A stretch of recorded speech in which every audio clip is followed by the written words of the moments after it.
हरे कृष्णा। आज फाल्गुन मास की पावन अमावस्या तिथि है। यह दिन विशेष रूप से पितरों की शांति, तर्पण, दान और स्नान के लिए अत्यंत शुभ माना गया है। शास्त्रों में कहा गया है कि अमावस्या पर किया गया एक छोटा सा पुण्य भी पितरों को दिव्य गति प्रदान कर सकता है। तो आइए आज की इस पवित्र तिथि पर एक अद्भुत और चिंतन करने योग्य कथा का श्रवण करते हैं। बहुत समय पहले अनर्थ देश में धर्मवर्ण नाम के एक तेजस्वी ब्राह्मण रहते थे। वे वेदों के ज्ञाता, तपस्वी और अत्यंत धर्मनिष्ठ थे।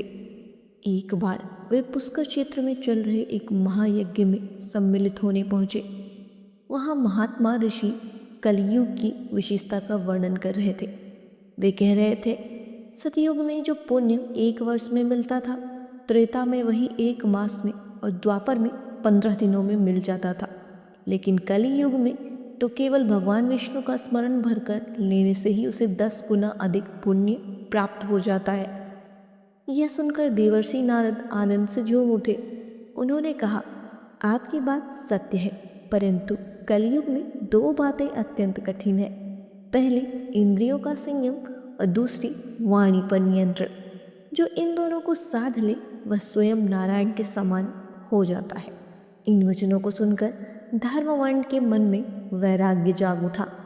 उन्होंने सोचा, जब कलयुग में संयम इतना कठिन है तो संसार में रहकर पवित्रता कैसे संभव होगी। उन्होंने ब्रह्मचर्य व्रत धारण किया, दंड और कमंडलू लेकर वह घर छोड़ दिया और संसार का त्याग कर दिया। परंतु जब वे पृथ्वी पर भ्रमण करने लगे तो उन्होंने देखा, धर्म घट रहा है, लोग पाखंड में लिप्त हैं, गुरु का अपमान हो रहा है, श्राद्ध कर्म छोड़े जा रहे हैं और भगवान की भक्ति दुर्लभ होती जा रही है। यह देखकर उनका हृदय व्याकुल हो उठा। एक दिन वे पितृलोक पहुंचे। वहां उन्होंने भयानक दृश्य देखा।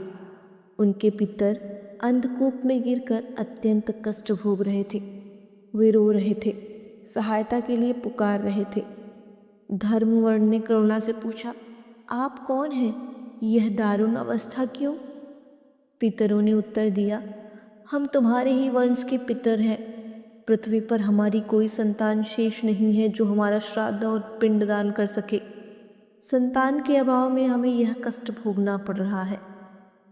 उन्होंने कहा, हमारे वंश में तुम ही अंतिम दीपक हो।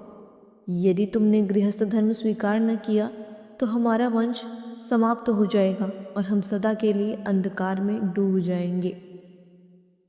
यह सुनकर धर्मवर्ण का हृदय पिघल गया।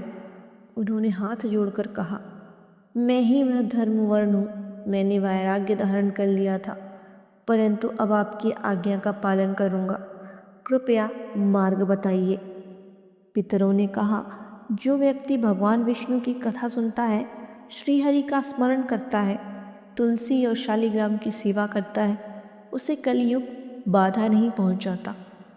विशेषकर वैशाख, माघ और कार्तिक मास में स्नान, दान और दीपदान करने से पितरों की मुक्ति होती है।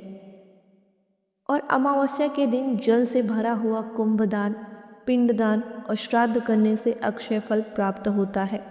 धर्मवर्ण ने पृथ्वी पर लौटकर विधि पूर्वक अमावस्या के दिन स्नान किया, देवताओं और पितरों का तर्पण किया, कुंभदान सहित श्राद्ध किया। उनके इस पुण्य कर्म से उनके पितरों को नरक से मुक्ति मिली। इसके बाद उन्होंने विवाह कर गृहस्थ धर्म स्वीकार किया और उत्तम संतान उत्पन्न की।